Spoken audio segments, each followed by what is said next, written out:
구실이야기 117회입니다.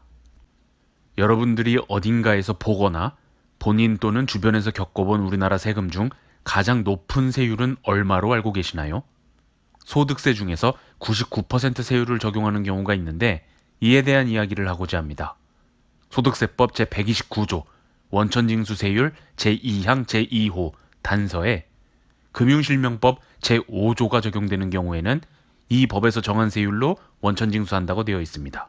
금융실명법 제5조 비실명 자산소득에 대한 차등과세에는 실명에 의하지 않고 거래한 금융자산의 이자배당소득에는 원천징수세율을 90%로 하고 분리과세로 과세한다고 합니다. 국세인 소득세가 90%니까 여기에 10%가 지방소득세로서 총 99%인 것입니다.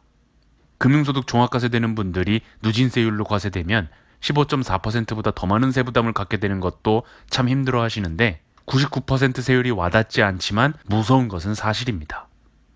비실명 금융자산 원천징수세율은 공부할 때만 한번 보고 외우고 넘어가는 수준으로서 실무에서 관련하여 맡아서 경험해 본 적도 상담조차 해본 적도 없었는데 작년 4분기 중에 관련 내용을 전화로 상담한 경험이 있었는데요. 본인의 자금으로 아들 명의로 사모펀드에 가입했다가 지방국세청 세무조사에 선정됐다고 하는 거예요. 지방청 조사였는데도 대리인 없이 본인이 직접 하셨다고 하더라고요. 조사 결과는 사모펀드에서 발생한 금융소득에 오늘의 주제인 비실명 자산에 대한 차등과세 규정을 적용해서 국세 기준 90% 세율을 부담하는 것으로 종결됐다는 것입니다. 제가 경험해 본 적이 없는 사례에서의 적용이었기에 90% 원천징수 세율 적용은 저런 사례에서 발생하는구나 하고 그나마 간접 경험을 하게 됐었는데 그 뒤로 혼자 공부 좀 하면서 이런 의문이 생겼습니다. 결국 사례는 엄마의 자금으로 아들 명의로 사모펀드에 가입한 것인데 따지고 보면 차명계좌로 볼 수 있겠죠. 근데 금융실명법상 90% 차등과세 규정은 비실명 금융자산 일대 적용하는 건데 그렇다면 차명재산이 비실명재산인가?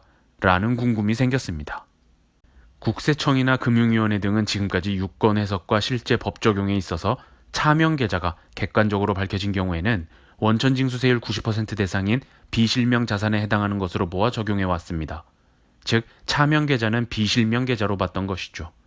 그런데 관련하여 작년에 판례가 많이 나왔던데 그중 2021년 10월 22일에 나온 서울행법 2020 구합 88190 판례를 보겠습니다. 계좌 명의자의 실명으로 거래한 금융자산은 출연자 등을 금융거래 계약의 당사자로 볼 수 있는 예외적인 경우를 제외하고는 금융실명법 제5조의 비실명 자산에 해당하지 아니하므로 차등과세하는 것은 허용되지 않는다는 것이 요약입니다.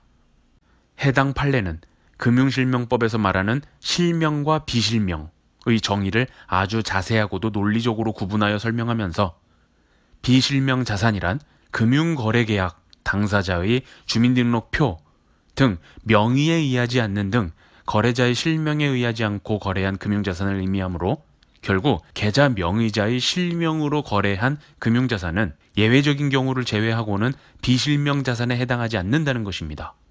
즉 사례에서 엄마의 자금으로 대한민국에 주민등록도 되어 있지 않은 뽀로로라는 이름으로 거래한 것이 아닌 아들 명의로 계약한 금융자산이라면 이는 비실명이 아니란 것이죠. 명의자인 아들이 해당 사모펀드 계약의 당사자로서 역할을 한다는 것입니다. 이어서 금융실명법상 차등과세는 실명에 의하지 아니하고 거래한 금융자산이 비실명 자산에 해당함을 분명히 하고 있으므로 계좌 명의자인 실명으로 거래한 금융자산임에도 계좌 명의자와 출연자 등의 내부적인 관계를 추가적으로 조사하여 계좌 명의자와의 내부 관계에서 채권을 행사할 수 있을 뿐인 출연자 등이 존재한다는 이유로 비실명 자산으로 보는 것은 확장 해석이고 법률을 확장 해석할 합리적 이유가 없다고 판시했습니다. 아들 이름으로 계약한 사모펀드에 대해서 엄마가 자금 소유자로서 엄마와 아들 사이의 내부 관계에 어떤 이유가 있을지라도 이런 외형만으로 아들 명의의 사모펀드 자체를 비실명으로 볼 수 없다는 것입니다. 그간 국세청은 예규 등 법 해석을 근거로 차명계좌는 비실명 자산에 해당한다고 보아 과세해 왔던 것 같습니다. 물론 모든 차명계좌는 곧 비실명계좌로서 여기서 발생한 금융소득을 99%로 원천징수해왔다는 것이 아니라 이렇게 과세된 사실관계를 구체적으로 따져보기도 해야 해서 사례마다 다를 수 있겠는데요.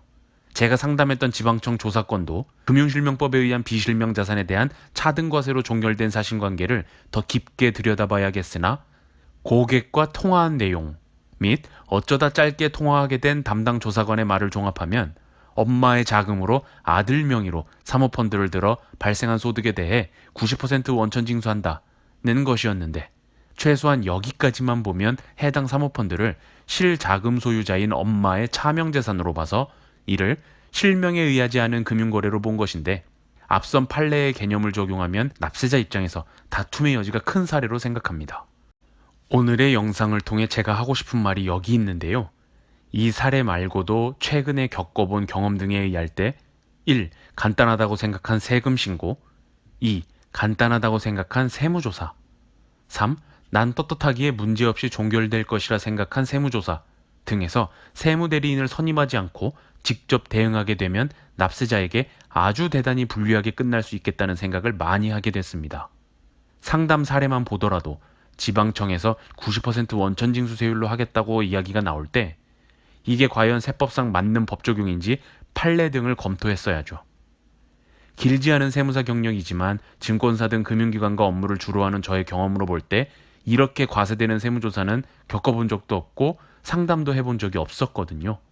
달리 말하면 금융실명법으로 적용해서 차등과세하는 것이 일반적이지 않은 사례다라는 걸 알았다면 그럼 나의 사례가 일반적이지 않은 사례가 맞는가 하는 판단을 해봤어야 하잖아요. 근데 직접 대응을 하면 세무조사 당사자 입장에서 처음 겪는 일일 테니 본인에게 적용될 규정들에 대한 법률 검토를 넓은 시야로 할 수 없게 됩니다. 결과는 당연히 납세자에게 불리하겠죠. 결국 조세불복에 드는 세무대리 비용이 더 커질 것입니다. 직접 증여세를 신고하다가 세무서 대응을 못해서 과세되고 불복 절차를 진행한다든가 세무조사를 혼자 대응하다가 결과가 좋지 않아 불복에 간다든가 하는 사례를 정말 많이 봤습니다. 사기꾼 같은 세무대리인 정말 많은 것도 사실입니다.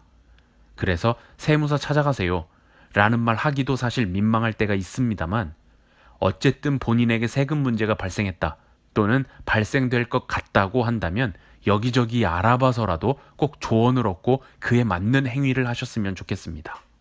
이상으로 117회 구실 이야기를 마치겠습니다. 감사합니다.